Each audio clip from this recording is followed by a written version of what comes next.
And guys, there we go. It took us 20 minutes. They had some problems with one player not connecting. Anyway, here's HeflaTV. My name is Heflamo. Coming with me is Coucher, and you're gonna see on a very short notice a broadcast by us, Rex Regum Creon versus First Departure.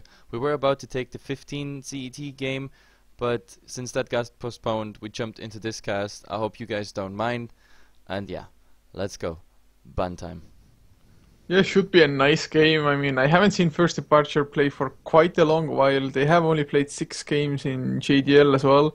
But I had a chance to cast RRQ last week and they played pretty damn well against Execration. So looking forward to this match. Yeah, the only thing I'm not looking forward is the names of First Departure, because I got their name list right here next to me. Problem number one, it's not updated on JDL. Problem number two is they were asked by the admins actually to rename to their proper names. Yeah, But nice as they are, they didn't do it, so I definitely gonna just introduce them with the names they have yeah. right Hopefully now. they will change them by the time we actually load into the game and they pick their heroes. But if not, then we'll just have to improvise. Yep, I think we're pretty much screwed with the original names there, because usually, like Southeast Asia Dota, that's pretty much into Dota League's hand, so they know all the teams there. They have so much knowledge about this part of the Dota scene, and yeah, me personally, I'm definitely new into it. Sometimes we just get random broadcasts on the C Dota, but yeah, not enough to know all the names by heart, especially if they make it that hard for us. Anyway, we have the first bans coming up. Let's talk about it. Tinker and Nyx. Yeah, the Tinker, quite a surprising ban. I mean, RRQ, they have to have some first-hand knowledge on First Departures, like hero pool, just to ban it out straight up, because I maybe seen like one Tinker in the past 2 weeks or so, so definitely has to be a team-specific ban there. Yep, definitely. Like, Tinker is not too much of a common bun, even though he would be available to the setup. I think even when we saw the Tinker, that wasn't even a JDL or any Star Ladder game. That was some minor. I don't know. I can't even recall when it was. I mean, it's pain in the ass pretty much to play against the Tinker, simply because of the March of the Machines. If the Tinker is well farmed, like running against this March is always hard. Anyway, on the other side, fast the bans, we see a Slark, which I like, because Slark snowballing pretty hard, and of course the AA for obvious reason, AA ultimate, making it sometimes so hard, especially with a Ganem Scepter later. And the first pick for First Departure was the Invoker, and I like it. Yeah, I can't say I'm too surprised about that hero getting picked up. Just so strong ever since 6.8 with the changes. Most picked, most banned hero according to the statsmen, so got to believe them. And of course, RRQ, they did go for a Lycan Visage, so loads of pushing power already coming out. There's a pretty nice amount of physical damage coming from the Lycan, just his wolves himself as well as the Howl. And then of course the Visage comes there with the magical nuke as well. So in those two heroes already, there's a lot of push coming out as well as a balanced mix of physical and magical damage. Yep, definitely. And this kind of explains also the Tinker ban to me right now, because they just don't want to see that Tinker spam March of the Machines where they have to run against it, especially like all those creeps like dying to the March of the Machine. That would be horrible. And First Departure is joining in on that, like, prevent the push strategy of RRQ at the moment. They ban out the Rasta, so yep, no mass serpent wards incoming.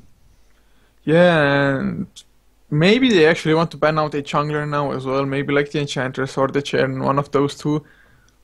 Unless they're like really afraid of maybe a Death Prophet for the mid lane, which might be possible up against the Invoker. The lane should be rather even, totally depending on the rune control, and of course even without the runes, Death Prophet can still just bottle crow the bottle and spam or creep swarm for the ban, but now they ban out a Pugna, so Yep, I like it. Like Rasta Pagna, like that would absolutely fit into RQ's setup here, just to go for that massive pushing power. But you can't ban everything, so I'm smelling a Death Prophet there for RQ coming out, because that's like the only thing I would put in mid right now, and it still has some sort of pushing potential, like the Exorcism just being very strong. yeah, but I think RRQ, they can definitely go for the Death Prophet, but I think they also want to have something with a certain stun. They are lacking stuns at the moment, only the familiars for the Visage. And with Invoker, if he goes for the Quasvex, so hard to lock him down. You can't really do it without the slows. He's just running away from you with the improved Ghost Walk. Yep.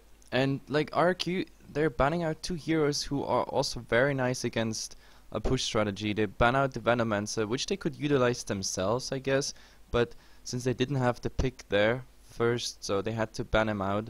Like those Plague Wards spammed around the tower, like they make quite something of a defensive wall pretty much. And of course the Naga, like we seen the Naga in the last couple games pretty often. We saw her in a support role, we saw her in a like carry slash farming role, and each and every time there was some really crucial moment in the game where especially the Naga song came into play. May it be singling out those targets with a BKB, or sneaking a Roche Aegis, or like just resetting a fight. Everything is just coming out by the Naga. It's actually, I'm surprised we don't see her banned more often. Yeah, the Naga is really strong and has really made a resurgence into the competitive scene as well. Just more and more you see him either banned or picked up, and it's just teams are like, I don't know how, but suddenly they found that the Naga Siren is a viable pick once again, and we see an axe pickup for RRQ. Yeah, That's I like it. quite surprising. Here comes the axe. Actually, it's quite interesting because the axe can be very dominant on the lane if he gets some support and he's spamming regeneration, because he can go for creep skipping, and that can ruin your day if you're like a weak but farm dependent hero on that lane. And on the other side we have the Centaur Warrunner, and I like it because right at the moment we don't know what that Invoker is going for. Is it Quaswack? Is it the Exort Invoker coming? But what I know is we have a Sand King with the Burrow Strike, which is the first stun, first setup, and we have a Centaur Warrunner. At some point he's gonna get his dagger. Question is, does he get it fast? Yes, no. But like if he gets it, that's like on the early Burrow Strike targets, that's another stomp plus a 400 damage double edge. So this is definitely some damage combo coming there, and the Invoker doing something to it. So as we see it already, those three heroes is a pretty deadly combination. So if there's any single target getting called out, definitely the just lockdown and burst potential from first departure is pretty hard to go up against for RRQ. So they have to tank up a little bit, try to just maybe maneuver around the ganks as well as just maybe team fights even. Let the like. I think you're just gone right now there. In the meantime, we see the Puck, and well, the Puck is pretty interesting because he's gonna lane against the Invoker there, and I don't know, like it doesn't quite fit into the pushing strategy they picked up first, but it will definitely work out when it comes to, I don't know, the Dreamcoil setup is pretty nice, especially because the Lycan can go directly in it. Also, if the axe didn't jump in or initiate yet with a Plank Dagger, he definitely can once the Dreamcoil is up. And of course, Visage Familiars, that's like a second source of stun we have there, or second source of lockdown, I have to say. So yeah, I actually like the Dreamcoil pickup that comes out from Puck. The only question is, can he prevail in mid lane versus the Invoker, which is probably gonna be like this. Anyway, in the meantime we see Klings being picked up, so that is at least some pushing power. If he gets the early farm, he can sneak those tier 1 towers. We've seen that many times in the JDL matches, that the Klings, if he like snowballs right at the start, we see him like just munching those tier 1 towers all the time. And yeah, the internet is playing tricks on us. Like my co-caster should be back right now. Are you back? Nope, doesn't seem like it. So this is gonna be very, very interesting.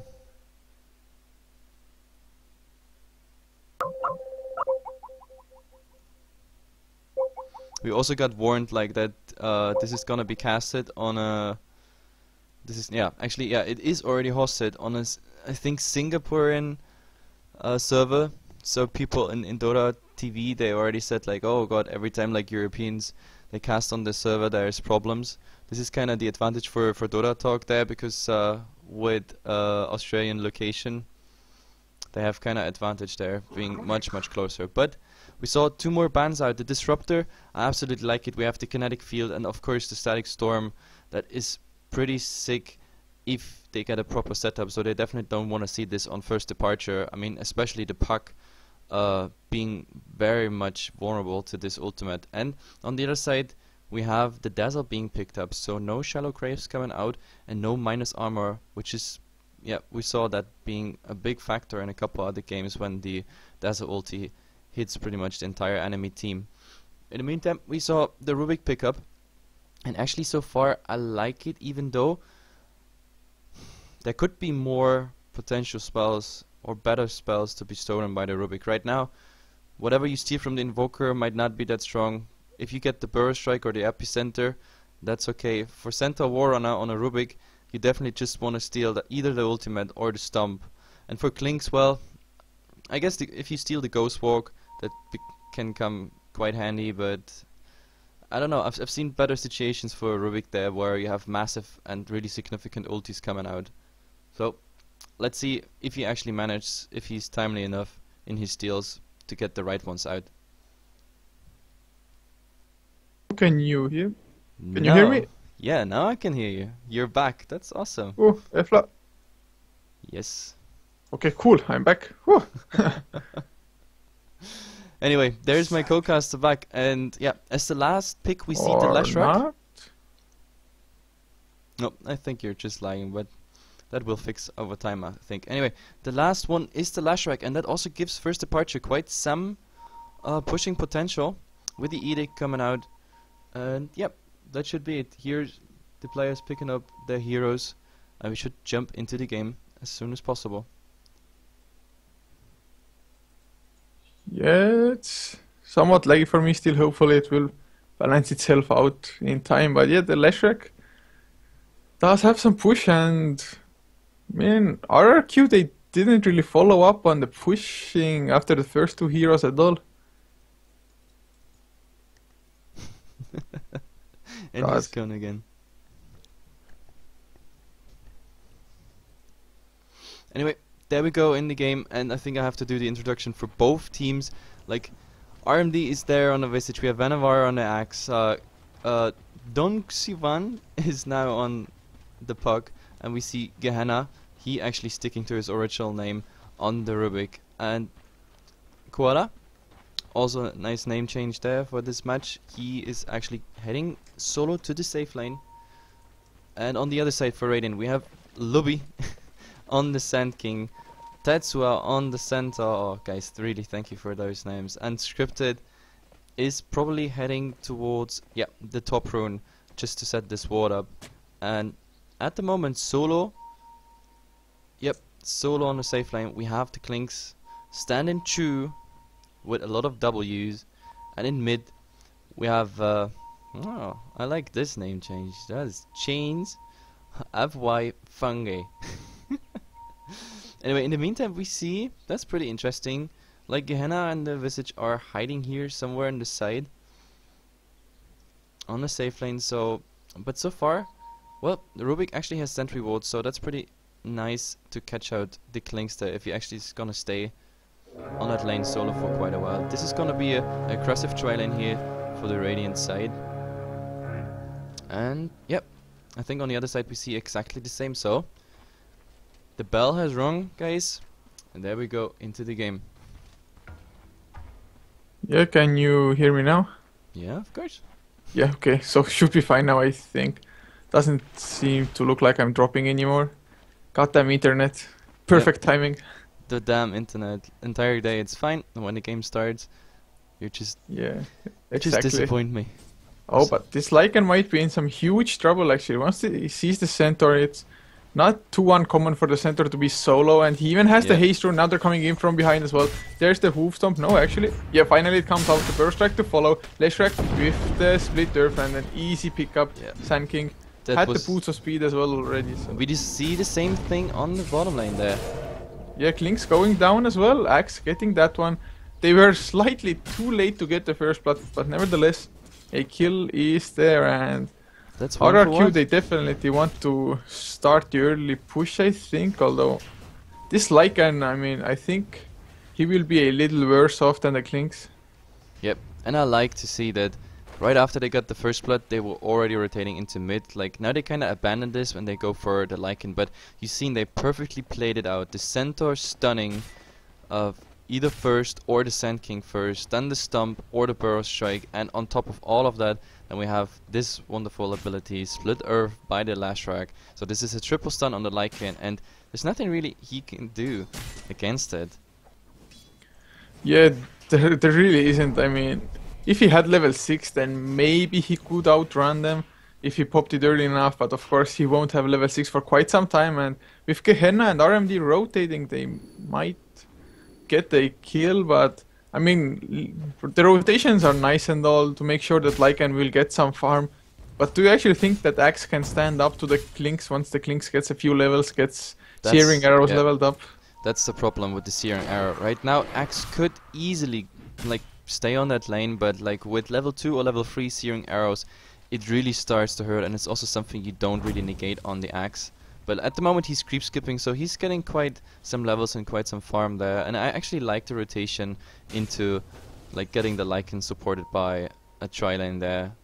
And in the meantime, the SK is coming again for mid. The Lashrak is backing up the Invoker behind there, but they don't want to go. The Puck is playing very, very carefully. Yeah, even if they like don't get the kill, they still force Puck out, and yeah, Axe dropping already quite low, has a salve, but still, I mean, he can't really stand solo up against the Clinks. That's the just problem, too hard. The Searing Arrows actually drive the Axe out of lane. I mean, I don't know what the game plan was for RRQ, because even if the Lycan was there, the Lycan actually would have had a slightly better time just because he could send the Wolves on the Clinks. But now with the tri-lane being there, Sand King rotated together with the Leshrac, this Axe. Yeah, he's just gonna rotate to the jungle, has his Tranquil Boots, and I think at least he should rotate. I think the biggest problem right now is that the tri-lane, if they play a tri-lane, first Apache's tri-lane is simply much stronger because of the stun setups they have with the Centaur together, and even if they just get a double stun together with the Clink Searing Arrow, right now either tri-lane they would play if they rotate is simply stronger than RRQ's one. So right now they can just play around with that Rubik and the Visage, because they swapped simply for the reason that the Lycan could have been killed anytime again. As soon as the first stun hits, they have 2 other stuns following up, so for that reason they rotated. But now that they rotated, like Sand King rotated bottom, and yeah, he's farming now with Sandstorm. The only good thing is Axe is stealing XP here, so he's not getting with empty hands out of this though. Yeah, the Axe is definitely getting something, but Leshrac coming in from the other side. Will they go for the Burrow Strike? He is in range, but they're not even trying to go for it. No, they can't kill him. Like, the Split Earth and a Burrow Strike is just not enough to kill the Axe, that's the problem. And Axe now going for mid? Question mark? He's just farming up the mid camp, at least he did so before. There were Wolves, so they were a little bit better than the Centaur, and yeah. He's just farming up, and he's dropping the Tranquil Boots on the ground while killing the creeps. Maybe so he could get, I don't know, more HP out of the Tango or what. No, I'm not sure why he's dropping them. No, because like they would disable when you attack those creeps. When you pick them up, like they're not disabled for those like the 50 seconds time window it takes them to activate the Tranquil Boots again. So for that reason, he's just dropping them, killing the creeps fast, picking them up. That's legit play actually. Yeah, but is it like mostly because of the fact that if he gets caught by the enemy, he can pick them up and have the movement speed, so they're not disabled, or because otherwise he would have extra HP regen as well as extra armor to tank up the creeps? No, but like the Tranquil Boots are deactivated when you are attacked or you are attacking, and simply for that reason, he those puts boots them on suck, the ground. man. Yeah, they suck on most of the heroes since the patch. So the only heroes you usually see the Tranquils on is like Batrider, Maiden, Lion. But as I said, if you play that way, if you like have a jungle axe with the Tranquil Boots, you kill the camp, put them on the crown, and when you pick them up, they're not deactivated to get the full-time regeneration out of the Tranquil Boots. So I actually like that play coming out of him there. Yeah, can't say I'm an axe player, so. But yeah, I mean, actually, it's pretty nice for him. He's halfway to level 6 already, And so definitely doing a bit in trouble. Oh, 7 HP remaining after that soul assumption there. My god. If the Lycan had sent the wolves after him still, they might have gotten the kill, but he pulled the wolves away for some weird reason, maybe thought he had the kill anyway. And now the slow comes out once again. Will there be a telekinesis? No, he used the Fateful. There's the axe though. And they will get the kill, or will they? Yeah, they should be able to still. Yep. Visage grabbing that with a right click. Oh, that's pretty nice rotation by the axe. It's level 1 Berserker's Call, but still, like there was also still the dot by the axe on him, and I think Visage even had another solo assumption about to be ready there, so yeah, no chance for the Centaur there to escape. Yeah, this axe is actually really successful. He couldn't stand in the lane against Klink, so he just went into the jungle, got a little kills. Now the rotation getting a kill on the Centaur, and he's level 6 as well. He can easily creep sweep. And that's the power already going down 6 minutes in. Yep, I mean this absolutely fits RRQ's strategy, but then again, the Klink's farming freely. I mean he's 32-7. The only one being slightly ahead there is the axe, but yeah, that's no wonder, simply for the fact that he got a couple creep skips, plus he farmed the jungle on top of that. So yep, there's another tower push now coming out here by the Klinks, and the Searing Arrows. Look at the tower HP, it really hurts so much. Yeah, there are loads of range creeps there as well, but thank god that the dire creep wave finally came in to just tank it up a little bit. But I think with a few more creep waves and, like I said, the Searing Arrow spam, they should be able to get the kill. I don't think the axe can defend it solo. Even the Diabolic Edict, only level 1, but still does a decent amount of damage, so the tower should go down. Yep. No deny coming in, or is there? There are mass TPs. He gets the tower, but they will get the Lashrack at least. The Berserker's Call is actually missing, and the Stampede keeping Lashrack alive for a while. He does hit the split there on only the axe, but he will go down nevertheless. But the Dream Coil used for that as well. Yep. Oh well. It's not bad after all. They get at least something out. They lost the tower. They didn't go for the deny hit. Even I think Axe could have done the deny, but yeah, they got a Lashrack for it and a Dream Coil. Yep, he doesn't need it. It's better being used. It's just 70 seconds on level 1, so definitely something you can go for. In a minute, they can go for any other target again with the Dream Coil. Yeah, I mean, Axe definitely missed a chance on the last hit. The Klinks hesitated a little bit once he saw the TPs coming in, then decided to go for that one last right click, and but at least the dire side got the Lashrack for it, so not that bad. And Axe now just being in the enemy jungle once again. He's only 500 gold away from getting his Blink Dagger, and once he gets that, it might spell a lot of trouble for Departure. Yep, and Axe actually being ahead, like in regards of the dagger farming, because on the puck we see at the moment 1200, and yeah, the Axe is quite a bit ahead, and that will be pretty fast dagger, I guess. Well, if he doesn't get a creep skip, I guess it's a 10 minutes dagger or something anyway. Oh, Puck might be in trouble. There's the Cold Snap, Silence, keeping Center Warrunner from the Hoof Stomp. The Tornado is there. Hoof Stomp actually misses as well, but the Double Edge is still enough to get the kill. And Visage out of mana from the EMP, so nice pickup there. Yep, definitely. That is even throwing the Puck's dagger farm even more back, and that really hurts for Puck because he needs that dagger, he needs the initiation. But we didn't pay any attention to Mr. Lycan there. He's farming away. Burrow Strike on Axe with the Hoof Stomp. Axe, I think he's tanky enough. The Stampede is used. They're just kiting him around, waiting for the other Burst Strike to come up. And Sanking should be in range for it. Yes, he is. There's the Burst Strike. Split Earth to follow, and Double Edge to get the kill. Yep. And the Centaur, really nice play there. He knew that he might be in Axe range for the ultimate, so yeah. We see dewarding now coming out here in the mid, but oh, the EMP misses. Nicely phase shifted there. Telekinesis is up onto the Lashrack now. The Dream Coil used as well. There's the Silence. Illusory Orb should get the kill. He's saving it for the time being. Finally comes out and chants away to it, but they both miss uphill for the ward, but still. Anyway, but while all this happens, Lycan is just farming. We see the Vladimir's already being out. He picked up a casual Belt of Strength, so Necro Rush, question mark, I guess. Yeah, he might finish up the power test, I'm not too sure. Either way he goes, they are both very fine. Usually you just want the threads for some better roaching potential, and yeah, he finishes them up, actually still saving the belt of strength on top of that. So Necrobook incoming this is right PT's after. Necrobook. He's not saving up for BOTs, and we also saw the D-Ward coming out, guys, here. So I think this is preparation for Roshan. Like Rubik and Visage in double combination, they just D-Warded, and I think we're gonna see very soon Roshan attempt by that Lycan. In the meantime, Klinks is scouting out, and they should have.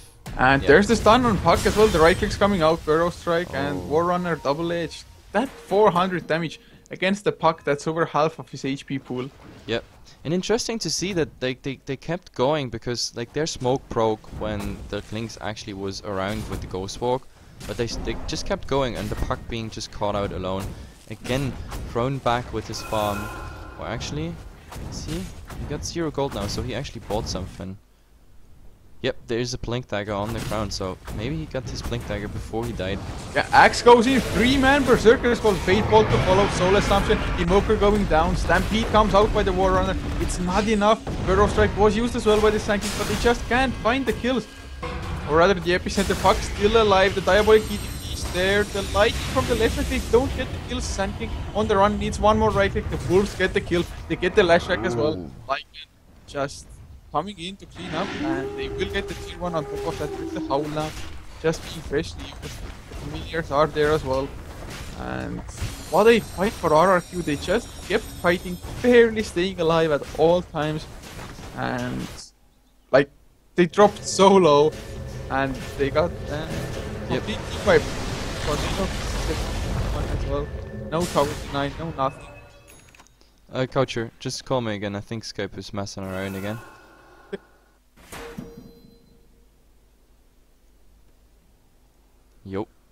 Yo. Is it fine? There we go again. Yeah, like again, some random Skype problems. Anyway, we just saw that team wipe, but first departure. Oh, now there's again. a Burrow Strike on the Puck, and he gets killed. They get the tower on top of that. Yeah, pretty nice there for the Warrunner. Like one hit on the tower, double edge on the Puck, and yeah, he got his kill there. But anyway, a really nice fight there coming out by RRQ, like absolutely team wiping them, and none of them dies. Like they weren't able to finish anyone off there. So we have now Double Dagger on RRQ's side, so the initiation is definitely now on their side. The Centaur Warrunner also got his Blink Dagger, so yeah, Sanking also has his, so it's double Blink Dagger versus double Blink Dagger, and it will just quite heavily depend on who jumps in first. But I think the counter initiation as well as initiation power coming out by the Puck as well as the Axe is a little bit stronger than that of the Centaur maybe, or the Sand King. Yep. But what I like at the moment is that RRQ is really putting a lot of emphasis on the warding around the bottom rune, simply because they want to secure the fact that Lycan is able to solo that Roshan. But even though they push with 4 men here, they don't want to go for Roshan, and at the moment Axe is waiting here for a nice Yeah, the tower jump. is about to fall, but he goes in, gets the Berserker's Fall onto 2, there's the Gold Snap, as well as the Tornado actually hits only the Axe. There is the Puck as well, finally coming in, Klinks gets away, Center Warrunner drops down, the dust gets popped, but they were too far away to catch anyone. And that's a 1 for a tower. Yep. Yeah, the tower got destroyed. They might get Sand King actually, the Wolves do have vision. Puck comes in as well, the silence doesn't hit unfortunately, the medallion goes out. Burrow Strike to try to dodge it, Soul Assumption, not enough damage. The Wolves are still giving chase, or no, never mind, blink out. And like I actually thought that like in that time of the fight on top lane, he's gonna solo that Roshan. He had all the time, all 5 players were bound there. Like kinda unlucky because the Klinks didn't get caught by the dust attempt. So because Klink would have died if the Axe managed to blink on him. He was on like 100 something HP. That would have been an easy Axe ultimate on him. But yep, not successful. Still, they trade a tower for a Centaur Warrunner kill and a chase that wasn't successful overall. But now that everything's over, they're rotating in. This is Necro 1. Yep, this is Necro 1, but still with Howl definitely gonna hurt. And of course the Familiar is hitting there on top. yeah, it's dropping so fast. Vicious even going the medallion. Yeah, with the minus arm, makes a that's just, difference. yeah, it's so much early on. And Lycan now with the Aegis definitely can feel a little bit safer while split pushing, but he still needs to pick himself up a TP for sure, just to maybe make it into the fight. And I think Puck might be in trouble here. Like at the moment he's looking at the tier 1 and it looks so tasty to just finish it off and everything, but oh my god. Now he blinked away. Do they get him? They didn't go aggressive enough. They might have gotten them. There's the sentry going down as well. Actually, they're stunned by the familiar with the telekinesis. They go for it, but there's the stun by the center Warrunner. Stampede used as well. Rubik dropping quite low. There's the epicenter burrow strike from the Sanking, but it's only level 1. Everybody's still alive. Sanking gives away his life in return. The Aegis gets popped, at least on the Lycan as well. But the Axe blinks in. They get the 1 kill now. Center Warrunner trying to escape, but goes down nevertheless. And 3 heroes down once again, and they only got the Aegis for it. Yep, RRQ definitely better trading. The initiation comes definitely better out. And the biggest problem is the Sand King is doing awesome work with his epicenter, but it is only level 1. So level 1 epicenter, it's a cool gimmick if you get it up, but like overall the damage is just so low. Like from level 2 on it actually starts to hurt, but I mean RRQ is quite farmed. They got a HP pool. Even yeah, the Rubik finished his urn, he's on 872. So unless they're already quite damaged heroes, you just don't get anything done with that epicenter. It's really unfortunate because so far in each and every team fight he got the epicenter off, and like on 4 or up to 5 heroes. So yeah, pretty unlucky there. He needs more level. Yeah, and actually most of that epicenter damage went on the Visage. He jumped in with the epicenter, then burrow striked up on the Visage. He only got that 1 hero with the burrow strike. But the Visage, I mean, I'm not sure how many levels he had in Gravekeeper's Cloak before, but he's sitting on 3 points now, has 4 layers, so that's like magic resist per layer is 12%, so he's sitting at 48% extra magic resistance. Yep, and definitely. that's pretty huge, and that level 1 epicenter just can't really fight through that. So what's also pretty interesting is the fact that I think the biggest impact for First Departure at the moment is the Invoker. Not for his damage, but simply for the fact that he brought all those heroes. We saw again a Freeman EMP, and you saw it on the Axe mostly. Like the Axe jumped in with Dagger, and both Lashrak and Centaur Warrunner were in range for this nice ability, the Culling Blade. Axe actually using his Axe and just finishing you off in a very nice dunk. But he didn't have enough mana for it, and that would have actually I think made even the difference there, because the speed coming out by the Culling Blade for the entire team, maybe they would have even caught 1 more, and that would have been close to a team wipe for First Departure there. So glad the Axe was for them. Yeah, that EMP definitely again. is annoying, and they're gonna find something. The smoke gets popped, the Stampede is used, as he's got stolen by Rubik. They get the Lashrak already, the Tornado stops it for a little while, but the Dream Coil goes onto the Sand King. He is silenced up and does take a fall as well. Lycan chasing for some more, but can't really find anything, but they got what they came for. The 2 heroes are down. Actually, there is the catch on the Invoker as well by the Axe. They will get it. Ghost Wall is used. Nice hoof stomp by the center, stopping 3 heroes from going any further. So Invoker survives, but the tier 2 tower will take a fall even though they used the cliff now. Yeah, the cliff is up now, but not for long. The tower will go down so fast. Tornado EMP Axe out of mana only. Nope. Gets out of it. He managed to get out of it. And Klinks in the meantime using that time to farm a bit in the jungle. He needs more farm, even though he got the Orchid. I mean early. Well, he got the Orchid, let's say like this, but he can't really do anything against it, because at the moment RRQ just being so much stronger when they 5-man, especially if they get like a 4-man smoke into like 2 kills. They can just capitalize on it and go for it any tower. And the problem is they can repeat that on the tier 3 as well, or maybe they look already at the tier 2 bottom. I mean, their strategy definitely has a lot more push at the moment. Rubik also doing very well with the stuns. I mean, Stampede stole, and now he has Burrow Strike for like another initiation, another stun coming up there. And yeah, they're looking for another kill. Yeah, Puck is going in. He has the gem, so definitely can spot out the Klinks, and with the haste rune, the Dream Coil off cooldown. They're catching the Lashrak. Oh my god. The funny thing, Lash dies so fast. It's the second time Axe is trying to dunk him, and every time he's just dying faster than he actually gets the dunk off. So poor Axe there, not getting the kill secured dunk. Yeah, just way too squishy. And like get caught out. Oh, there's the silence from the Orchid, and they actually get the kill very nicely done there. Both the Klinks as well as the Invoker have it. Oh, but Centaur Warrunner gets caught nevertheless. Burrow Strike by the Rubik. Fate Bolt, and There. finally a Culling Blade comes out. Do they Dunk. chase for more with that extra movement speed? Axe wants to go for it. There's the Dream Coil as well.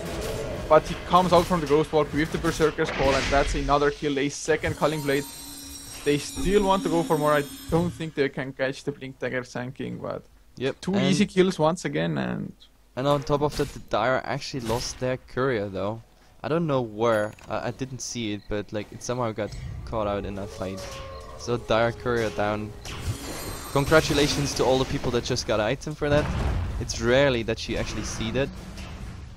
At least in good games, that is. So, but yeah. RRQ again trading a lot better. Like a Lycan gank turns out to be a 2 loss for first departure there. They just don't get away with the murder, that's the problem. Even if they gank, every time RRQ is just striking back. yeah, RRQ's just their mobility is so nice, and of course they did just blink out now the Clinks as well. They are heading towards him.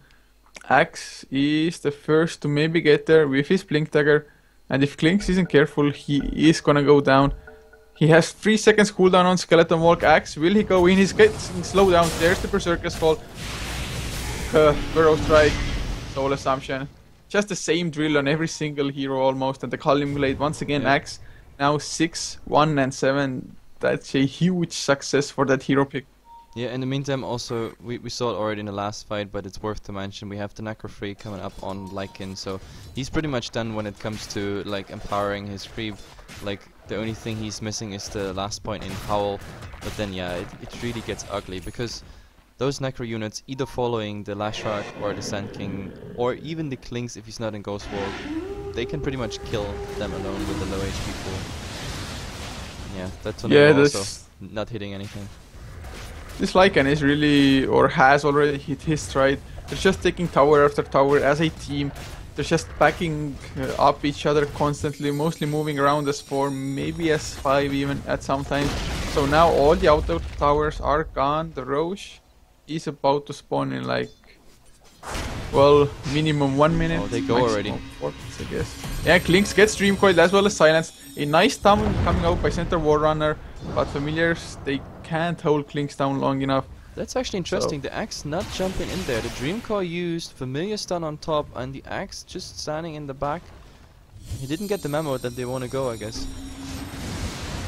Yeah, they don't know what they're doing really at the moment, but they're just playing around with first departure. They, I don't know, keeping first departure just on their toes, I guess. Yep, no, I think they weren't quite sure if they actually want to go for it or not, but yeah. By the way, that he does, every time he does a jungle cap, he does the Tranquil Boot swap. It's pretty fun to see. But this time, they were actually disabled, so I don't know, is that actually working out? Actually, I have to see that. Maybe it's just force of habit now, I'm not too sure. Yeah, he's dropping them finally on the ground. He had them on for quite some time, man. Yeah, no, but I want to... No, he farms the Ancients with the boots on top. Like, I have to actually observe when he does it the next time, because it looked like even though they were on the ground, they weren't disabled, but maybe I'm wrong. I never did it before, I've never seen it before, like in a JDL match whatsoever. So, the Axe is really the first one doing it. But let's see. Next time he does a jungle camp, I will definitely observe. A very, well, weird pickup that you don't usually see is Puck getting a BKB. Of course, I mean, it totally makes sense against a double Orchid at first departure lineup. Yep. Because if Puck gets Orchid, he can't do anything, so just for that fact, BKB is a pretty nice choice, but just a little bit weird to see in that hero. No, well, but it absolutely works out, because the Quaswax doing so much work, then 2 Orchids on top, so if you want to save that pack getting a proper initiation whatsoever, then yeah, I think the BKB is not even a bad choice here. But what's interesting to see is that like RRQ, they fell back. Roshan is up now, but they were standing around that tier 2 tower. Puck is going back, filling up his bottle. Now they make sure they have some vision here, but they have no sentries at the moment. Are there sentries coming on the Visage? No, at the moment. No, they have the gem on the Puck. Yeah, but the Puck in the base. Now Puck has to come. Question is, does first departure know about this rush attempt? Doesn't seem like it. They won't have time anyway, and Visage doesn't even use his medallion, finally puts it on. He uses the medallion, and I think they know. Tornado is Yeah, flying. the tornado is there, but there's no follow-up. I think they could have enough time, but Dream Coil up onto 2. They catch Leshrac and the Sand King. The Center War Runner just dropping dead already. Leshrac, the second one to follow. They can easily finish up the Roche and maybe even go for more. And double gem now on Puck. Yeah, that was actually the Roshan functioning there as a bait. They get 2 kills. Now he just goes in, finishes off Roshan, and now Age is on top. Klink's trying to do some split push here, but he has to go out. And I think next mission objective is pretty much tier 3. I mean, what would stop them at the moment? Like, Axis is pretty farmed. The Lycan can easily push that tower. They have the medallion. There's almost, yep. Visage is 200 or 180 rather away from the Aghanim Scepter, so why not? They could just easily go for that. Yeah, and the Axe is just in the front lines like a baller, doesn't care at all. Dodges the splitter. The EMP is there with a silence actually on to the Puck. The Puck doesn't have the BKB, it's on cooldown. We might get him now. The Orchid wears off and he gets back to safety now. Bubbles up a little bit, gets the urn. Burrow Strike up on the Lycan. He has the Aegis, doesn't care. Berserker's Call on the Sand King. The Sand King actually still alive thanks to a very nice tornado coming out, but now slowed down by the Rod of Athos. Orchid on the Axe, but he's just running away. Lycan manning up against the double hitch. Survives, but oh, dunk after all. Now the Ghost Walk doesn't help the Invoker either, and yep, that is 3 down. The Rex will fall for sure, but the question is, does the GG come out? Yes, it does. yeah. So very nice game there by RRQ, I have to say. Definitely, just from the first minute almost, I was really worried about the Axe getting left solo up against the Klinks, but he did some very nice rotations and worked out perfectly in the end. Yep, very nice game there. Anyway guys, this was only game 1, so hang on there, grab a beer or something. Well, it's a bit early for a beer, so delay that order there. So just, I don't know, grab a snack or something. We're there in a couple minutes for game 2.